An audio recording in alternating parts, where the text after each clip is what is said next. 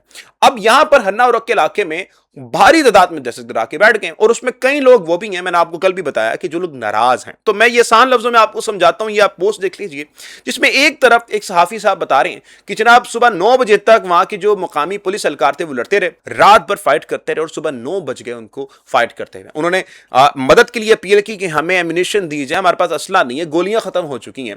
تو وہاں پر ان کو گولیاں نہیں دی جا سکیں جس کی وجہ سے کئی لوگ وہاں پر شہید ہوئے اور کئی لوگوں کو اغوا کر کے دہشت گرد اپنے ساتھ لے گئے.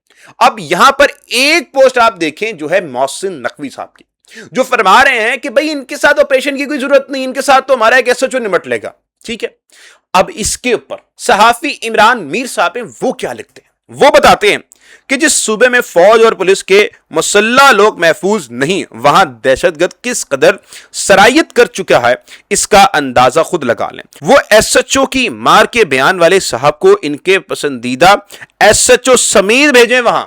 مطلب کہ وہ یہ فرما رہے ہیں کہ جو کہہ رہے تھے نا کہ جناب وہ ایس ایچ او کی مار ہیں, ان کو ایس ایچ او سمیت بھیجیں وہاں پر تاکہ پتہ لگے وہاں پر کیا ہو رہا ہے. دیکھیں, اب انصار عباسی صاحب اور محسن نقوی کے بیچ میں ایک شدت اختیار کر گئی تھی. میں نے آپ کو بتایا تھا کہ جو مسئلہ چلا تھا, جو ون کانسٹیٹیوشن ایونیو کا معاملہ تھا, اس کے اوپر محسن نقوی اور انصار عباسی دونوں کے بیچ میں ایک لڑائی تھی.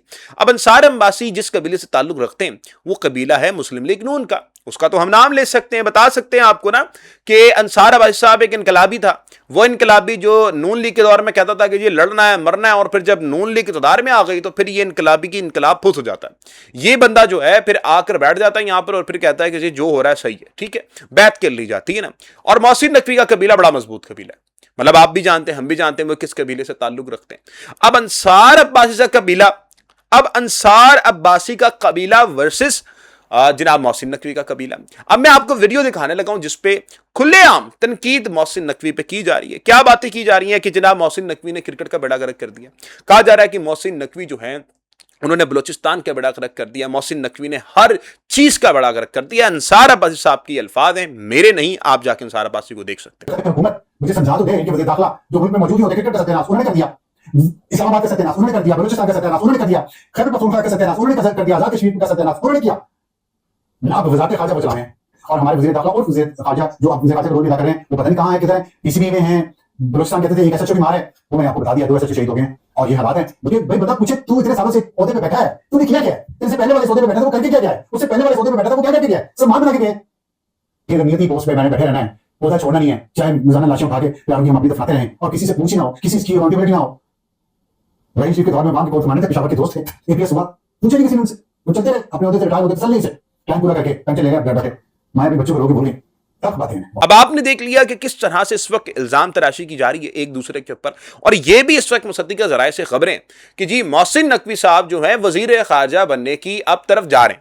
یہ تو محسن نقوی صاحب کا کہہ لیں کہ بڑا پن ہے کہ وزیر اعظم نہیں بنے, میں بڑا پن ہے, بہت بڑا پن ہے. لیکن اگر یہ بننا چاہتے نا, آرمی چیف بھی بننا چاہتے اور وزیر اعظم بننا چاہتے تو محسن نقوی کو کوئی روک نہیں سکتا تھا. محترم ناظرین کرام, اپنی مین خبر کی طرف چلیں گے کہ مریم نواز شریف کا جھوٹ دوبارہ پکڑا گیا. اب مریم صاحبہ اس وقت پورے پنجاب میں کر کیا رہی ہیں؟ اگر آپ ان کے سوشل میڈیا پلیٹ فارم جا کے دیکھیں گے, ایٹ لیسٹ آپ مریم صاحبہ کا ٹویٹر اکاؤنٹ جا کے چیک کریں گے تو اس پہ آپ کو سڑکوں کے کام مل جائیں گے, بازار کے کام مل جائیں گے, جو معذور لوگ ہیں ان کو سیکورٹیاں دینے کے کام مل جائیں گے. اور یہ سارے کام جو مریم صاحبہ کے صرف سوشل میڈیا پہ ہو رہے ہیں. حقیقت کیا ہے یہ میں آپ کو بتانے لگا ہوں. مریم صاحبہ کی غالباً کوئی ایک منسٹر ہیں یا ان کی کوئی ایک اور کہہ لیں کہ آپ ممبر ہیں, وہ اس وقت جو ہیں ایک جگہ جاتی ہیں اور وہاں پر جا کے جو ہے وہ فوٹو سیشن کیا جاتا ہے بچوں کے ساتھ. معذور بچے جو ہوتے ہیں, کسی کو ویل چیئر دی جاتی ہے, الیکٹرک ویل چیئر, کسی کو سکیورٹی دی جاتی ہے معذور بچوں کو.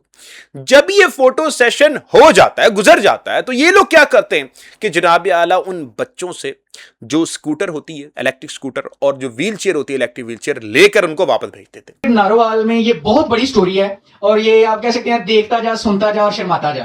یہ مزدور بچوں کے ساتھ بھی جو ہے نا ہاتھ کر کے کیا کہیں, اب یہ شرم ساری والی بات ہے, انتہائی ندامت والی بات ہے. ناظرین یہ دونوں بچے میرے ساتھ بیٹھے ہیں, آج سے چند دن قبل وزیر اعلیٰ محترمہ مریم نواز شریف صاحبہ کی جو مشیر ہیں ثانیہ عاشق صاحبہ، وہ ادھر سوشل ویلفیئر کے ایک ادارے میں تشریف لائیں.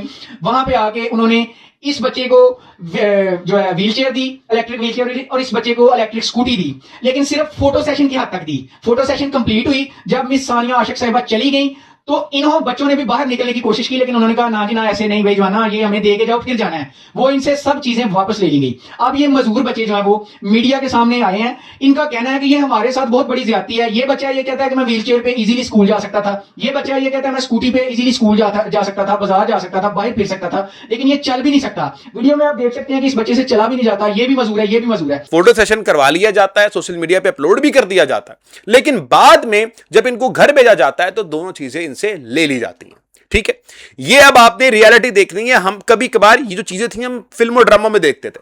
مریم صاحبہ نے یقین جانی اس کو حقیقت بنا دیا. ایک طرف تو بازاروں میں کہہ رہے ہیں کہ ہم نے بیوٹیفیکیشن کر رہے ہیں، اب اس کا یہ کیا کام کرتے ہیں کہ ہر دکاندار سے ایک اسپیسیفک اماؤنٹ لیتے ہیں.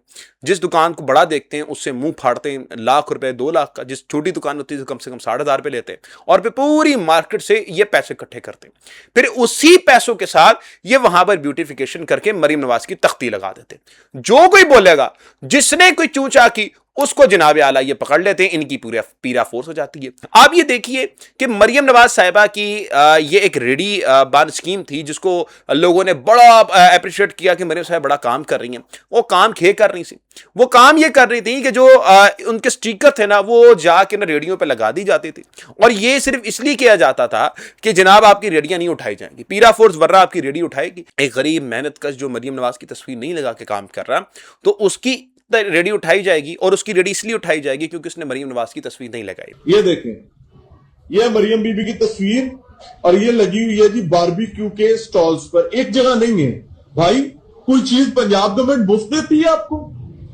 تو یہ کس لیے بینر لگے ہوئے ہیں؟ ہاں لاہور سے ہی ہوں. آنے کی وجہ کیا ہے؟ اللہ آپ کو عزت دے. یہ بینر ضروری ہے لگانا؟ یہ پیچھے بھی لگا جرمانہ پا دیندے نے. جرمانہ پا دیندے نے؟ نہیں، وہ تو روٹی ملے تو آپ کو آٹا سستا دیتے ہیں. کچھ بھی نہیں سستا، نہیں کچھ تو دیتے ہیں. زیادہ مہنگائی ہوئی، کوئی سبسڈی پہ چیز ملتی ہے؟ کوئی بھی نہیں ملتی. یہ لیں جی، ان کا تو ہو گیا باربیکیو کا. یہ جو ہے یہ لیں ادھر بھی بھائی، یعنی یہاں مجھے بھی بتایا گیا کہ اگر آپ سٹال پر نہیں لگائیں گے یہ والا تو آپ کا سٹال اٹھا لیا جائے گا. یا برگر کا سٹال ہے، ان کو لگتا ہے شاید انڈے فری آتے ہوں گے یا کیا. بھائی آپ کو کیا چیز فری آتی پنجاب گورنمنٹ کی طرف سے؟ تو یہ بینر لگانا ضروری ہے. ہاں جی، جرمانہ کر دیتے. کتنا؟ 15-20 ہزار جرمانہ کر دیتے. 15-20 ہزار ایک ریڑھی کو. ہاں جی. یہ مریم صاحبہ کی فوٹو نہ لگانا کہ جناب ان سے پوچھا جاتا ہے کہ بھئی آپ کو کوئی حکومت دے رہی ہے؟ اس نے کہا جی نہیں دے رہی، اگر ہم یہ نہیں لگائیں گے تو ہماری ریڈی اٹھا کے لے جائیں گے یہ لوگ. ٹھیک ہے، اور یہی چیز بازاروں میں بھی ہو رہی ہے. بازاروں میں آپ کو یاد ہوگا کہ ایک تصویر وائرل ہوئی تھی جس میں بتایا گیا تھا کہ جناب اعلیٰ ایک ٹویٹ کی تھی بندے نے، اور ٹویٹ کر کے اس نے کہا تھا کہ ہمارے بازار میں جو بیوٹیفیکیشن ہوئی ہے ہم سے 60 ہزار روپے لیے گئے، مجھ سے 60,000 روپے لیا گیا، کسی سے 1 لاکھ روپے لیا گیا، اور پھر اس کے بعد یہ بیوٹیفیکیشن کی گئی ہے. اور اس دکاندار نے بتایا. لیکن پھر کیا ہوتا ہے جناب اعلیٰ، یہ ایک کہلے ضرب اگر بولتا ہے تو باقی سارے جو ہیں ان کی زبانیں بند ہو جاتی ہیں. تو یہ اصل کام جو ہے مریم صاحبہ کر رہی ہیں، اور یہ کام بڑی کارروائی کے ساتھ کیا جا رہا ہے. جہاں پر جس قوم کا ووٹ چوری کیا جائے اور وہ قوم کھڑی نہ ہو، جس قوم پہ 400 کا پیٹرول مسلط کر دیا جائے اور پھر وہ کھڑی نہ ہو، جس قوم کے بچوں کو CCTV مارے اور وہ کھڑی نہ ہو، تو پھر اس قوم کے اوپر نا آپ صرف کہہ لیں کہ آپ فاتحہ ہی پڑھ سکتے ہیں. لیکن کچھ جگہوں پہ قومیں کھڑی بھی ہوئی ہیں. جب برداشت ختم ہو جاتا ہے نا، ایک آدمی کو آپ تھپڑ ماریں گے وہ برداشت کر لے گا، ڈنڈا ماریں گے برداشت کر لے گا، پھر آپ اس کو دوبارہ ماریں گے. ایک ایسی حد ہوگی کہ بندہ جو ہے برداشت نہیں کرے گا، پلٹ کے مارے گا. بچہ بھی اگر چھوٹا کوئی ہو نا تو اس بچے کو مارا جائے، بار بار مارا جائے، تو پلٹ کے وہ ایک دفعہ ضرور مارے گا آپ کو. ایک برداشت ہوتی ہے اس کی بھی. تو اب کیا ہو رہا ہے کہ پیرا فورس ایک جگہ جاتی ہے، وہاں پہ کارروائی کرتی ہے، تو وہاں کی جو عوام ہوتی ہے وہ پیرا فورس کی درگت بناتی ہے. یہ آپ ویڈیو دیکھ لیا آپ نے، یہ ویڈیو بتاتی ہے کہ عوام اب اس کا برداشت ختم ہو رہا ہے مریم نواز کے اوپر سے اور مریم نواز کے مقتدرہ کے اوپر سے. یہ صورتحال ہمیں بتاتی ہیں کہ عوام جو ہے وہ ایک انقلاب کی طرف جا رہی ہے. بار بار جب میں انقلاب کی بات کرتا ہوں آپ لوگ کہتے ہیں کہ آقا صاحب انقلاب نہیں آئے گا. کہ جب ظلم حد سے بڑھ جاتا ہے تو اللہ تعالیٰ ایک موسیٰ ضرور بھیجتا ہے، اور جب وہ موسیٰ آتا ہے تو اس وقت ایک انقلاب برپا ہوتا ہے۔ تو یقین جانیے یہ جو اس وقت ظلم کیا جا رہا ہے، سی سی ڈی کا ظلم، پیرا فورس کا ظلم، اور یہ سارے ظلم جو کیے جا رہے ہیں، کبھی غیر ملکی خواتین کے ساتھ کچھ ہو جاتا ہے، یہ سارے جو کام کیے جا رہے ہیں اس کے اوپر یقیناً طور پر ایک انقلاب برپا ہوگا، اور وہ انقلاب آپ لوگ لے کر آئیں گے۔ یاد رکھیے گا 3 جہاد اللہ تعالیٰ نے بتائیں: زبان کا جہاد، دل میں برا رکھنے کا جہاد، اور ہاتھ سے روکنے کا جہاد۔ ہم دل میں تو برا ضرور رکھتے ہیں، زبان سے کچھ لوگ بولتے ہیں اور ان کو نقصان بھی اٹھانا پڑتا ہے۔ اب وقت ہے کہ لوگ ہاتھوں سے اٹھ کر جہاد کریں۔ یہ جب ہوگا تو یقین جانیے سب سے افضل جہاد مانا جائے گا، اور یقین جانیے عوام یہ کام ضرور کرے گی۔ عمران خان کر رہا ہے نا، ہاتھ سے بھی کر رہا ہے، منہ سے بھی کر رہا ہے، دل میں برا رکھ رہا ہے، اس نے سب سے بڑا جہاد وہ کر رہا ہے اس وقت بیٹھ کر، اور عمران خان کی طرح مہرنگ بلوچ جہاد کر رہی ہیں جناب، جو ایمان مزاری ہیں وہ جہاد کر رہی ہیں، صنم جوید، فلک جوید وہ جہاد کر رہی ہیں جناب، ڈاکٹر یاسمین راشد وہ جہاد کر رہی ہیں، محمود الرشید صاحب وہ جہاد کر رہے ہیں، اعجاز چودھری صاحب وہ جہاد کر رہے ہیں، اور یہ سارے لوگ جو جہاد کر رہے ہیں وہ اس وقت سب سے افضل جہاد ہے۔ اور یقین جانیے کہ ایک نہ ایک ایسا وقت ضرور آئے گا جس میں عوام اٹھ کر ان سے سوال کرے گی کہ آپ نے ہمارے حقوق کیوں چھینے۔ اجازت دیجیے گا، ملتے ہیں اگلی ویڈیو میں۔ پاکستان زندہ باد، پاکستان با انتباہ۔